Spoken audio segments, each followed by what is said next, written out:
Angul जिलार जरड़ा grammar इष्टदेवी माँ कालुणी बुढ़ींकर आज हूँ वार्षिक उत्सव।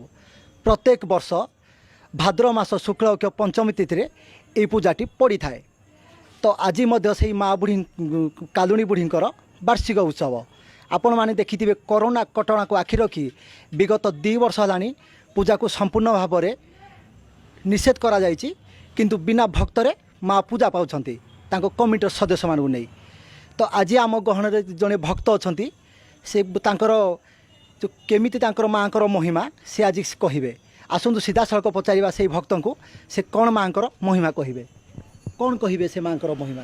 मु तो प्रथमे माँ कालुणी को सतनम करुछि, शह शह प्रणाम। जहाँ आमर अनुगुल जिलार जड़े विख्यात माँ कालुणी ठाकुराणी जरड़ा ग्राम अवस्थित।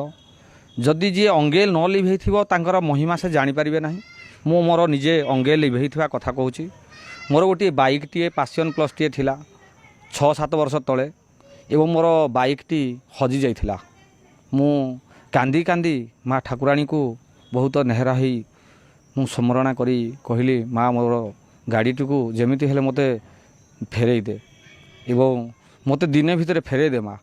एवं से मो कथा अति सुंदर भाव तांकर की दया की कृपा मात्र 24 घंटा न पुरुणु मात्र 6-7 घंटा पर मु 6-7 घंटा पर पाई जाइथिले एवं मन खुशी रे बहुत आनंदित होइथिले। एवं सेही दिन ठारू मु माँ कालुणी को सेही दिन ठारू मनरे अत्यंत विश्वास एवं समस्त को मु सेही कथा कहि थाए जे माँकर भरोसा माँकर कृपा समस्त पाखरे एमती झरी थाउ।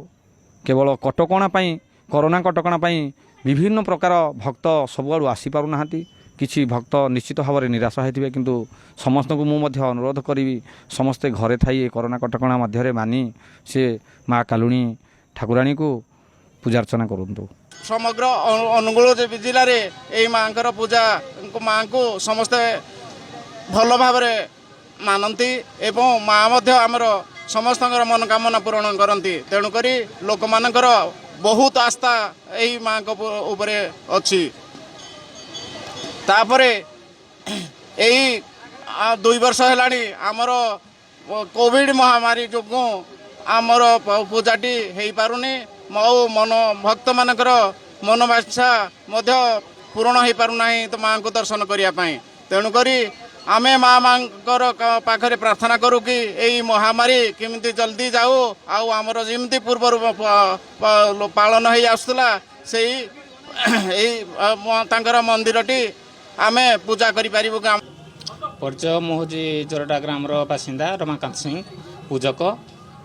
मो पूर्वर बापा करुले, मु वर्तमान कर मोर 13 वर्ष हो गला। माँ होती ये जिते राजुड़ा मलार आगुरी सोनपुर बौद्धर राजा पाखे से नरबली खाऊले, किंतु वर्तमान एठी आमर आसला पंचामृतर शांति। बहुत आवाहन कालू आमर जड़े आनी ठाकुराणी को से दिन चली धीर स्थिर पूजा चली। वर्तमान तो कोविड नियम जो कम संख्यक पूजा। जय माँ कालुणी, जय जगन्नाथ।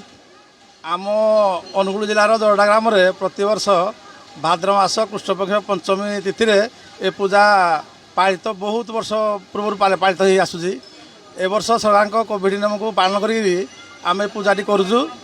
एटे भक्त केवल केते जन भक्त को लेकिन पूजाटी पालन करा जाउछि, गहली मोटे कराऊनी।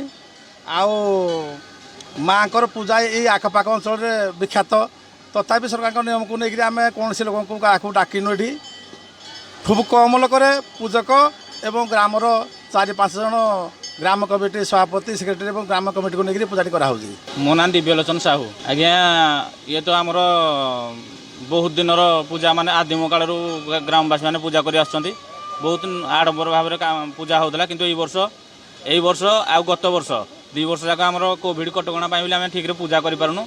खाली ग्रामवासी को लेकिन आम पूजाटा करूँ। बहुत कम संख्यक भक्त भितर आम पूजा करूँ। कहीं केते अमलरू जरड़ा गम इष्टदेवी माँ पूजाटी चली आसी। ये जो कोरोना कटना दृष्टि रखी आज संपूर्ण भाव में भक्त को माँ पूजा स्थान को संपूर्ण भाव में मना। तो एमिति माँ अनेक महिमा अच्छी जहाँ आम जड़े भक्त कहले अनेक भक्त किसी पूजा कमिटर सदस्य माँकर महिमा बखाणिले। अनुगुल जिला छिंडीपदारू चित्तरंजन दास को रिपोर्ट फोकस प्लस। आपणक प्रतिटी समस्यार समाधान हेबो आमर प्राथमिकता। आपणक स्वर हेबो आमर स्वर। आमे देखाइबु आपणक चैनल ले आपणक खबर। गाँव सहर सबुठी रहिबो फोकस र नजर। हमकु देखिबा पई लाइक फॉलो शेयर एवं यूट्यूब रे सब्सक्राइब करंतु।